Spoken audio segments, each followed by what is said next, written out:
We are at the annual conference of the Beginning Farmer and Rancher Development Program, and once a year we get everybody to come together and share what they've learned, what they're doing, and it's just an amazing opportunity for projects that are in different parts of the country, but they don't have a chance to talk face-to-face very often. So we bring them together, ask them to report on their projects, and share their lessons learned with one another. It's been a great opportunity to meet new people, to really get a different way of thinking and a different way of looking at some of the problems that we're experiencing in our own areas and drawing on the knowledge and some of the best practices from other programs around the country. We've learned a lot about job hatching as a form of using agriculture to help sustain incomes. There are other things like agripreneurs and agricultural parks, which were concepts I wasn't familiar with, but I could see how we could use some of these ideas in the community in which I'm from.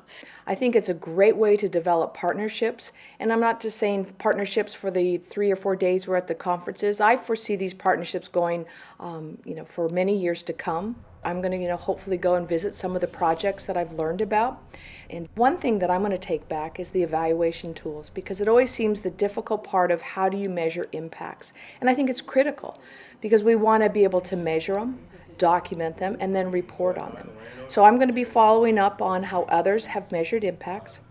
And I also very happy to share is how we developed a sustainable curriculum, one that's being taught through our local junior college, and it's being created to be a long-term certificate program. So the Beginning Farmer and Rancher program will go on, and we will continue even after the grant is over. The tools that other people, including Growing Power, are creating and that we can share. So we're not working in a vacuum. I create a tool, someone else creates a tool, someone else, and we can just share them and then put them out there in whatever format, whatever forum. It's amazing, very eye-opening.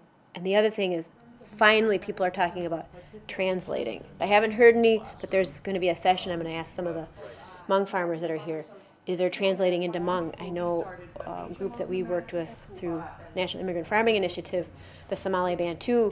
I was trying to coax one of the young ladies and one of the families we worked with to do translation, because that's just an absolute roadblock.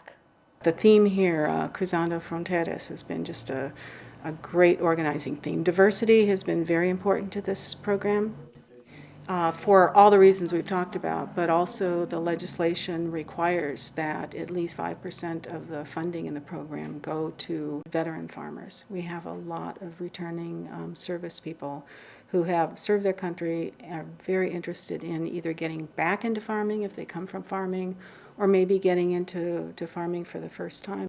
And then we have 5% of the funding in the program that go to socially disadvantaged, limited resource, farm worker, projects that are serving those audiences, women.